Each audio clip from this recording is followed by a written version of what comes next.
Hi friends, good morning, good afternoon, good evening when you see this video. Friends, I am Rajesh Kumar. Welcome you in my YouTube channel C&D Classes.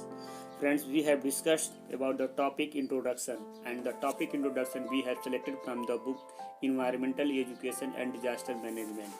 Friends, we have to discuss now the types of ecosystem. We have already discussed about the topic स्थलीय पारितंत्र। तो friends, यहाँ पे जो हमने पारिस्थितिकी पारितंत्र के प्रकार के बारे में जो मैंने चर्चा किया था, इसके 3 हेडिंग के तहत मुझे चर्चा करना था। जो पहला हेडिंग है इसका हमने उसका चर्चा कर लिया था, और पहला और जो दूसरा तीसरा हेडिंग था कुछ यूँ था: स्थलीय पारितंत्र, जलीय पारितंत्र और आकाशीय पारितंत्र। तो फ्रेंड्स, हमने स्थलीय पारितंत्र के बारे में चर्चा कर लिया था।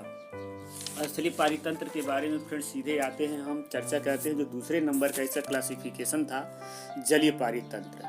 तो फ्रेंड्स, जैसे कि स्क्रीन पे यहाँ पे देख रहे होंगे, जो दूसरा नंबर है मेरा यहाँ पर, जो जलीय पारितंत्र है फ्रेंड्स, जो जल में जितने भी रहने वाले जीव जंतु उनका जो एक दूसरे के साथ जो सामंजस्य होता है वो पूर्णतः 2 भागों में डिवाइड किया जाता है। फ्रेंड, स्क्रीन पे देख रहे होंगे, फर्स्ट है और सेकेंड है। जो फर्स्ट है यहाँ पे हमारा जो दिया गया है स्वच्छ जल पारितंत्र, और जो दूसरा है फ्रेंड्स हमारा समुद्री पारितंत्र। जल में मतलब वे जीव जो समुद्र पे पाए जाते हैं, वे जो स्थल पे रह करके भी उनमें जल का उपयोग करते हैं। तो फ्रेंड्स, यहाँ पे हम देख रहे हैं इजली से, जिसमें अगर स्वच्छ जल की हम बात करते हैं तो इसमें झरना है, जलधाराएं हैं, नदी है, तालाब है, पोखरा है, तमाम सारी ऐसी चीज़ें आती हैं जो जलीय पारितंत्र के अंतर्गत रखे जाते हैं। फ्रेंड्स, इसकी बात करते हैं थोड़ा सा और डिटेल में। जो फ्रेश वाटर इकोसिस्टम है, इसके अंतर्गत प्रवाहित जल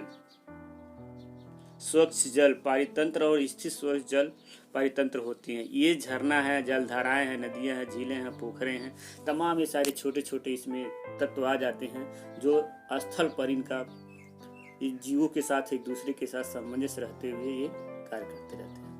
फ्रेंड्स, दूसरा जो हम यहाँ पे चर्चा करने वाले हैं समुद्री पारितंत्र। जो समुद्री पारितंत्र है फ्रेंड्स, यहाँ पे समझ रहे होंगे, समुद्री पारितंत्र से तात्पर्य यह एक विशाल पारितंत्र है जो पृथ्वी पर 3/4 भाग पर फैला है। 3/4 भाग पर क्या है, ये समुद्री पारितंत्र फैला हुआ है। फ्रेंड्स, इसमें सैकड़ों जीव और वनस्पतियाँ पाई जाती हैं।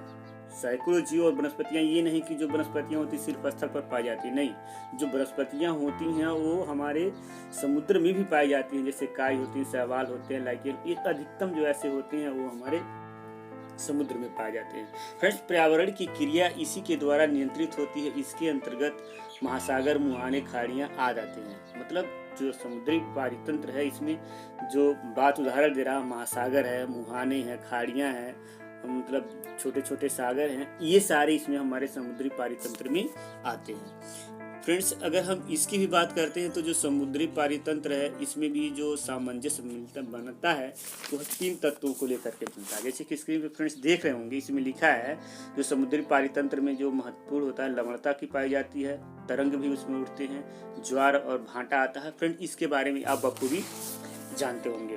तो फ्रेंड्स, यहाँ पे हम चर्चा करते हैं फिर लवणता से तात्पर्य समझ नमक की मात्रा अधिक हो, ऐसे समझ सकते हैं। फ्रेंड्स, कह रहा है समुद्र जल की लवणता मुख्यतः समुद्र की गहराई, पानी के वाष्पन तथा हिमखंडों के पिघलने, नदियों की संख्या जो समुद्र में आकर मिलती है, इस पे निर्भर करती है। अब ये नहीं कि प्रत्येक समुद्र का जल खारा ही होता है, ऐसा नहीं कहा जा सकता। इसके पीछे समुद्र कितना गहरा है, उसमें जो वाष्पन का जो क्षेत्रफल है कितने पे, मतलब अत्यधिक जो सूर्य की गर्मी पड़ती है उस पर डिपेंड करता है। मतलब हिमखंड पे डिपेंड करता है कि हिम उसमें बर्फ पिघल करके कौन कौन सी नदियाँ जो आकर उसमें मिलती हैं, कितनी नदियाँ हैं।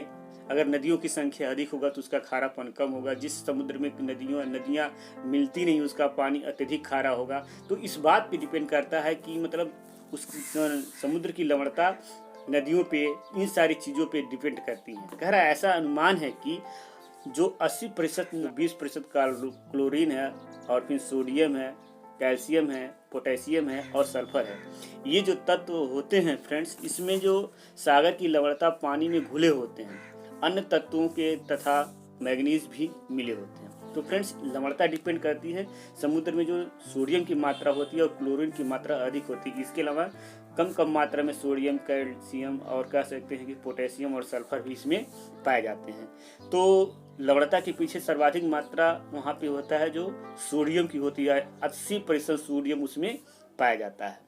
फ्रेंड्स आगे की हम बात करते हैं, जो हमारा बी हेडिंग यहाँ पे देख रहे होंगे, तरंग। जो तरंग होता है बच्चों, उसको देख रहे हैं, यहाँ पे लिखा है समुद्र की तरंग से बड़ी बड़ी पत्थर उलट जाती हैं। जब तरंगें आती है फिर 15-15 मीटर 10-10 मीटर की तरंगें उड़ती है। जैसे कि 2004 का अगर आप सुनामी आपको पता होगा तो 15-15 मीटर की लहरें समुद्र तल पर उठी थी। तो ऐसे में होता क्या है कि जो जब लहरें ऊंची उठती हैं पानी में मिल जाती है। कह रहा है इससे केवल नुकसान नहीं होता है, इसके अलावा ऑक्सीजन पानी में घुल जाते हैं। ये जो ज़्यादा नुकसानदायक नहीं होता है अगर समुद्र में ही है तो, बट अगर आगे इसको देखते हैं कि पानी में भी मिल जाती हैं, ऑक्सीजन पानी में मिल जाती हैं, जो जलीय जीवों के लिए बहुत महत्वपूर्ण होता है। तो तरंग का आना भी बेनिफिट है, तरंग का आना भी खतरनाक है। तो ये दो पहलू दोनों एक दूसरे के साथ होके चलते रहते हैं। फ्रेंड्स अगला जो हेडिंग है यहाँ पे देख रहे हैं, ज्वार। जो ज्वार की बात कर रहा है यहाँ पर फ्रेंड्स, जो लिखा है यहाँ पे ज्वार देख रहे होंगे। समुद्र में जब भी ज्वार भाटा आता है तो इसके द्वारा ऊंची नीची लहरें उठती हैं। ज्वार भाटा के आने का मुख्य कारण, जैसे ज्वार भाटा जो आता है उसका जो मुख्य कारण है चंद्रमा है और सूर्य है। तो दोनों के गुरुत्वाकर्षण के कारण ही क्या होता है, चंद्रमा और पृथ्वी और सूर्य के कारण ही जब दोनों एक सीध में होते हैं तो उनके गुरुत्वाकर्षण पैदा होने के कारण ही ज्वार भाटा आता है।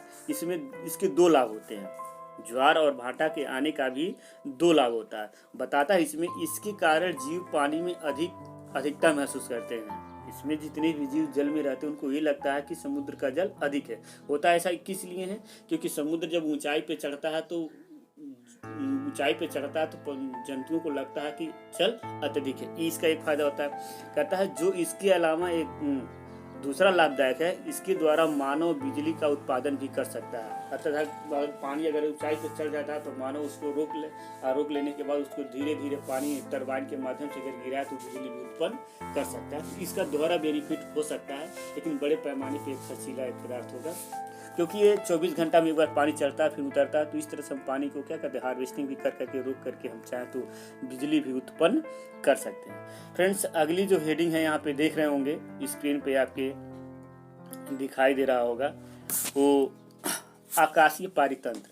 आकाशीय पारितंत्र क्या होता है फ्रेंड्स, आप देख रहे होंगे यहाँ पे जो हेडिंग दिखाई दे रहा है, आकाशीय पारितंत्र वह पारितंत्र होता है जिसमें कई प्रकार के पारितंत्र पाए जाते हैं। जैसे वायुमंडल भी एक ऐसा ही पारितंत्र जिसके पीछे वर्णन किया जा चुका है, हम इसकी चर्चा कर चुके हैं। जो कह रहा है संपूर्ण अंतरिक्ष में एक पारितंत्र है, एक वायुमंडल के आसपास फैला हुआ जहाँ वायु नहीं है। इसमें पृथ्वी के अलावा अन्य भी ग्रह शामिल हैं जिसके प्रभाव हमारे ऊपर नहीं पड़ता। आकाशीय पारितंत्र जिससे प्रभावित होते रहते हैं बहुत सारे ऐसे। अब हमारा जो वायुमंडल की अगर हम बात करते हैं तो आकाशीय जहाँ पे आकाश के बीच पृथ्वी और जो अनंत आकाश इसके बीच में तमाम सारे ऐसे ग्रह हैं, उस ग्रहों का भी प्रभाव ऐसा देखा जा सकता है, लेकिन उसका प्रभाव हम पर नहीं पड़ता है, मैक्सिमम नहीं पड़ता है। लेकिन अगर हम देखें तो ये सभी पारितंत्र आकाशीय पारितंत्र में कहलाते हैं। जैसे पृथ्वी से जैसे ऊपर जाएंगे जितने भी ग्रह होते हैं उसका भी एक दूसरे के ऊपर प्रभाव पड़ता है, उसी को हम आकाशीय पारितंत्र के रूप में जानते हैं। फ्रेंड्स बाकी हम देखते हैं अगले हेडिंग में जो चर्चा करना हमें पर्यावरण के अवयव, पर्यावरण के एलिमेंट्स ऑफ एनवायरनमेंट। तो फ्रेंड्स यहाँ पे देखते हैं, अब इस दूसरे जो टॉपिक में मैंने इसके बाद जो सिलेक्ट किया है वह है पारिस्थितिकी तंत्र के प्रकार के बाद जो मैंने 3 चर्चा किया, स्थलीय, जलीय और आकाशीय।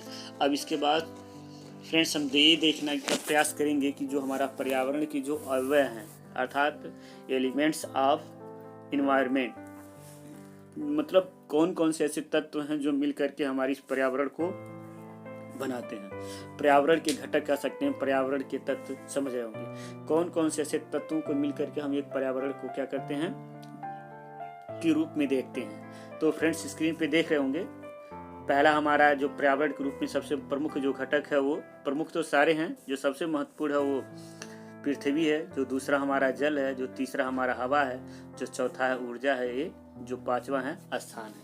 ये सारे मिल करके हमारा क्या कहते हैं, पर्यावरण के अवयव के रूप में हम क्या करते हैं, अध्ययन करते हैं। फ्रेंड्स, पहला हमारा जो यहाँ पे देख रहे होंगे अर्थ अर्थात पृथ्वी। तो इस पृथ्वी के बारे में थोड़ा थोड़ा हम चर्चा करेंगे। जो 5 हेडिंग है, 5वीं हेडिंग में कुछ चर्चाएं कुछ इस प्रकार हैं, देखा जाएगा। पहला यहाँ पे लिखा है जो पृथ्वी है, जो मनुष्य पृथ्वी का एक बहुत अच्छा उत्पाद है। पृथ्वी ने ही हमें उसे माँ की तरह पाला पोसा है।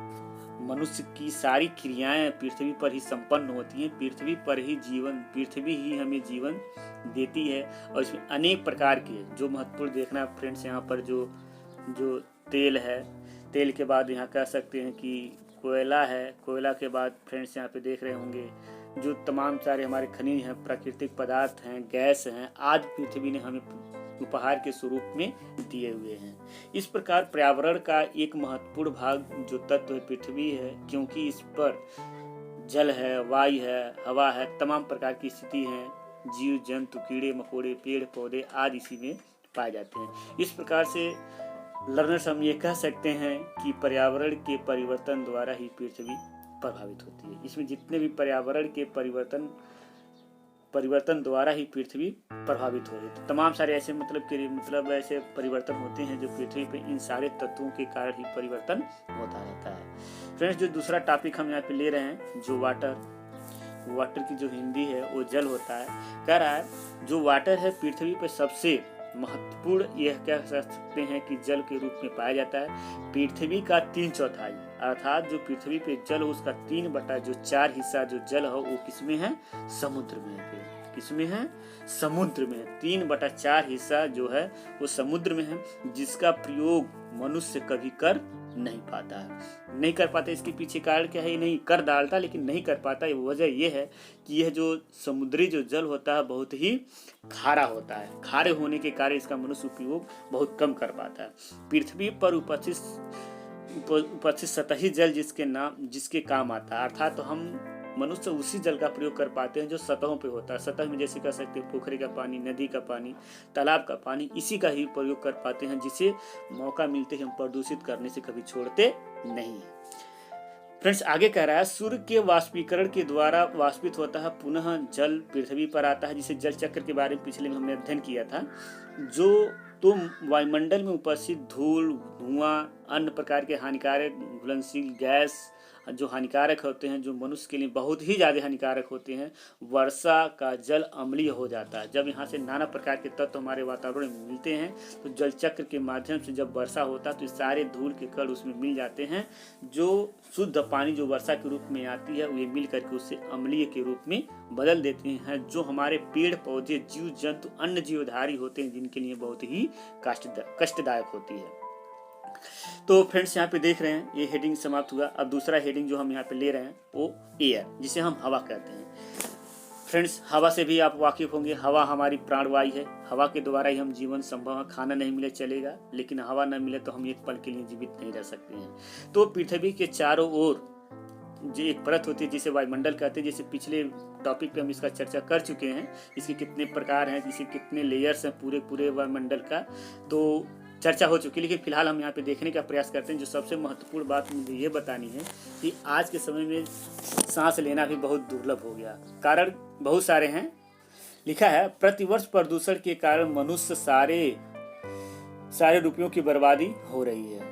जो प्रदूषण उसी को है, जितना कमा रहे हैं अत्यधिक पैसा हम उसी पे खर्च कर रहे हैं, दवा के रूप में, फिर अन्य सारे रूप में, तबीयत खराब के रूप में। प्रदूषण है, तबीयत खराब होगा, दवा कराएंगे, तो तमाम पैसे हमारे कमाने का उसी में खर्च हो रहा है।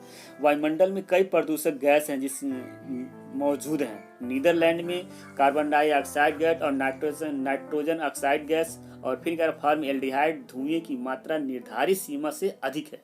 नीदरलैंड एक ऐसा देश है जहाँ पे कार्बन डाइऑक्साइड गैस और N2O और फॉर्मएल्डिहाइड और धुएं की मात्रा इतना अधिक है कि पूछिए मत। वहाँ का जनजीवन अस्त व्यस्त है। कुवैत और इराक के युद्ध में खनिज तेल के जलने से, जब युद्ध हुआ था कुवैत और इराक से, तो उस बीच में मतलब तमाम सारे ऐसे तेल के जो कुएं थे फ्रेंड्स, उस पर आग लग गई थी और आग लग जाने के कारण मतलब इतना ज़्यादा धुआं उठा जिसे प्रतिवर्ष जिसके कारण भारतवर्ष के पहाड़ी क्षेत्रों में काली बर्फ के रूप में ये गिरा था।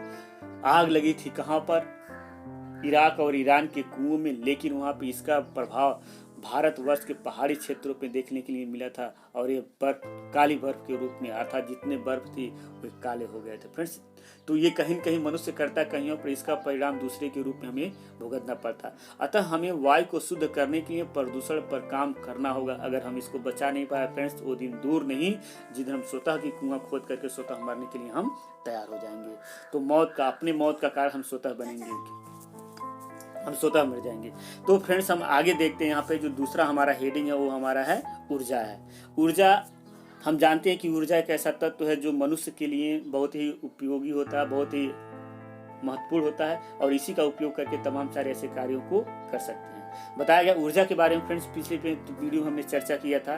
कह रहा है यह समाप्त नहीं होती है, हम जानते हैं कि ऊर्जा न तो उत्पन्न होती है और न तो समाप्त होती है, बल्कि एक रूप से दूसरे रूप में रूपांतरित होती है। तो हमको निश्चित रूप में इसको सही तरीके से सही डायरेक्शन में उपयोग करना होगा। आज इस प्रतिस्पर्धी युग में ऊर्जा पैदा करने की बहुत अधिक मात्रा में पर्यावरण प्रदूषित करने वाले कारक उत्पन्न होते हैं जो ऊर्जा के स्रोत हैं। निश्चित रूप में देख रहे होंगे। पहला अगर हम देखते हैं इसी में जो ऊर्जा के रूप में था हमारा क्या है? ईंधन। ईंधन के रूप में पहला है, ईंधन के रूप में कोल जिसे कोयला कहते हैं, लकड़ी है, फिर कह सकते हैं मिनरल ऑयल है, फिर मतलब जो हमारे कह सकते हैं कि जो परमाणुक जो हमारे शक्तियाँ जिसे थोरियम है, रेडियम, इनसे भी बहुत अधिक मात्रा में हम एनर्जी उत्पन्न करते हैं, ऊर्जा उत्पन्न करते हैं। जो दूसरा इसका फ्रेंड्स है, यहाँ पर हम चर्चा करते हैं इलेक्ट्रिक प्रोडक्शन के लिए भी वाटर एनर्जी, थर्मल एनर्जी और फिर कह सकता है कि न्यूक्लियर एनर्जी भी इसमें आता है। जो तीसरा इसमें कहता है इसी एनर्जी के रूप में ऊर्जा में ही हम जो तीसरा हम चर्चा करने वाले हैं वो ये है मानव और पशुओं की भी शक्ति उपयोगी है। जब हम कार्य करते हैं तो उस समय हम जो उपयोग करते हैं तो जो मनुष्य जो ह्यूमन पावर है एंड एनिमल पावर है वो भी बहुत ही इंपॉर्टेंट होता है। और जो चौथा इसमें हेडिंग हम बात करने वाले हैं वो सौर ऊर्जा का उपयोग, जो अद्वितीय उपहार एक तरह से कह सकते हैं हम मनुष्यों के लिए, अर्थात इस पृथ्वी पर जो सबसे बड़ा प्रत्येक के अंदर जो शक्ति पाई जाती है वो हमारा है सौर ऊर्जा। सौर ऊर्जा के माध्यम से सारे में एनर्जी होती है और यह उपयोग ही बहुत फायदेमंद होता है। अतः हम इसे प्रयोग न करने की कोशिश करनी होगी, पॉल्यूशन रहित भी करना होगा। इसका उपयोग करें लेकिन हम इनका ध्यान रखें कि इसको कैसे हम दूर करेंगे। लेकिन वायु ऊर्जा तथा जल ऊर्जा का अधिकाधिक प्रयोग करना होगा यदि हम चाहते हैं सही तरीके से। तो कोयले का जितने भी हमारे क्या कहते हैं हानिकारक जो पॉल्यूशन अत्यधिक मात्रा में उत्सर्जित करते हैं उसको छोड़ करके अत्यधिक मात्रा में हमें जो सोलर एनर्जी है और पुनः कह रहा है जो वाइंड एनर्जी है और फिर वाटर एनर्जी, ये तीन हमारे लिए बहुत महत्वपूर्ण है। इसका अत्यधिक मात्रा में अगर उपयोग करें तो हम इस तरीके से पॉल्यूशन को हम कम कर सकते हैं। तो फ्रेंड्स बाकी के नेक्स्ट वीडियो में पुनः हम आते हैं लेकर के एक जो दूसरा हमारा छूट गया, यहाँ पे देख रहे हैं जो लिखा है यहाँ पर हमारा ये स्थल स्पेस, तो कह रहा है एक स्थल भी हमारा क्या एक कंपोनेंट ही है, पर्यावरण का एक घटक ही। ये कह रहा है कि रंग से लेकर राजा तक, चींटी से लेकर हाथी तक प्रत्येक सूक्ष्म जीव आदि विशालकाय प्राणी भी इस धरातल पर रहते हैं। और कह रहा है लेकिन बढ़ती हुई जनसंख्या ने इस औद्योगिकी के कारण आज जगह की कमी महसूस हो रही है। इतना बड़ा पृथ्वी होने के बावजूद भी जिस तरीके से जनसंख्या का विस्फोट हुआ है, आज भी यहाँ रहने के लिए लोग जगह खोज रहे हैं कि किस जगह हम सही तरीके से रहें, क्योंकि जीवन जीना बहुत दुर्लभ हो गया। एक मंजिल से लेकर बहुमंजिली इमारतें बनती चली जा रही है जिसके कारण जगह समाप्त हो जा रहा है और ऊपर से इस विशालकाय जनसंख्या द्वारा उत्पादित कूड़ा करकट भी गंदगी फैला रही है। अतः हम कह सकते हैं कि रहने के लिए जो जगह है वह इंडस्ट्रियलाइजेशन, वनों को काट करके सबसे महत्वपूर्ण जनसंख्या वृद्धि और को रोकना होगा, अन्यथा पैर रखने के लिए भी एक ऐसा समय आएगा स्थान नहीं बचेगा। तो सबसे बड़ा खतरा हम मनुष्यों को है, जिस तरीके से हम जीवन को बचा पाने में कैसे संभव होंगे। अगर इसी तरीके से विस्फोट रहा तो फिर जीवन सुचारू रूप से चलनी नहीं होगी। एक दिन अपनी मौत का कुआं स्वतः खोद लेंगे। तब तक लिए फ्रेंड्स।